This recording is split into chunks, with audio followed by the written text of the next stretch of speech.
ધોરણ 3 વિષય આસપાસ એકમ 13 આપણી લાગણીઓની ભાગીદારી। કેમ છો બાળ મિત્રો, મજામાં ને?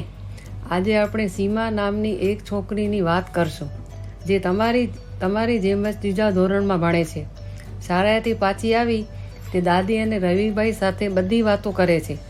સીમાના દાદી ઉંમરના કારણે સરખું જોઈ કે સાંભળી શકતા નથી। પીઠનો પણ દુખાવો તેમને રહે છે। તેના પિતા રોજ સવારે તેમને મોટેથી સમાચાર વાંચી સંભળાવે છે। સીમાની જેમ જ આપણે પણ આપણા ઘરમાં દાદા દાદી હોય તો તેમની સાથે પ્રેમપૂર્વક વર્તવું જોઈએ। જરૂર હોય તો ત્યાં તેમને મદદ કરવી જોઈએ।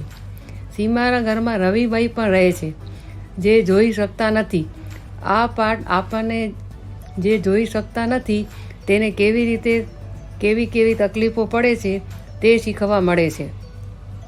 આપણે તેના પ્રત્યે દયાભાવ રાખવાના બદલે તેમને જરૂર હોય ત્યાં મદદ કરી સ્વમાન જાળવવું અને પ્રેમપૂર્વક સામાન્ય માણસની જેમ વર્તન કરવું।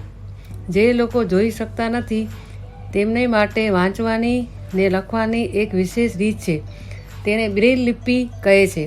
તે જાડા પેપર પર ઉપસેલા ટપકાઓની હારથી લખેલી હોય છે।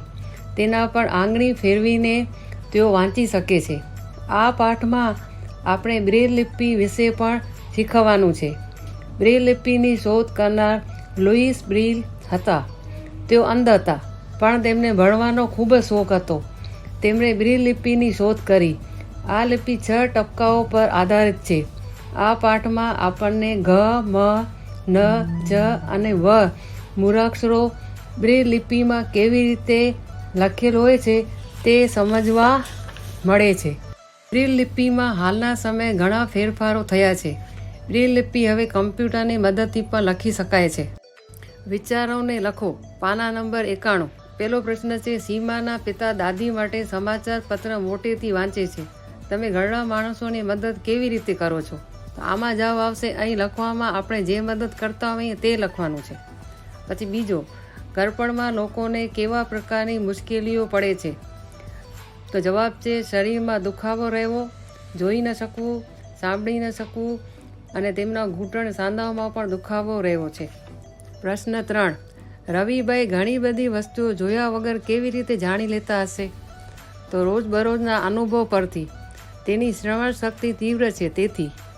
પ્રશ્ન 4 છે, તમને ક્યારે લાકડીની જરૂર પડી છે? ક્યારે? તો જવાબ છે, જ્યારે ગિરનાર જેવા પર્વતના પગથિયા ચડીએ ત્યારે અથવા માંદગીના લીધે નબળાઈ આવી જાય ત્યારે। 5મો છે, તમે ક્યારે વિચાર્યું છે કે તમને લાકડીની જરૂર ક્યારે પડી શકે છે? તો મોટી ઉંમરના થઈએ ત્યારે, અથવા તો ગિરનાર જેવા પર્વતના પગથિયા ચડીએ ત્યારે, અથવા માંદગીના લીધે લાકડીની જરૂર પડે છે। 6 છે, જે લોકો જોઈ શકતા નથી તેમને આપણે કેવી રીતે મદદ કરી શકીએ?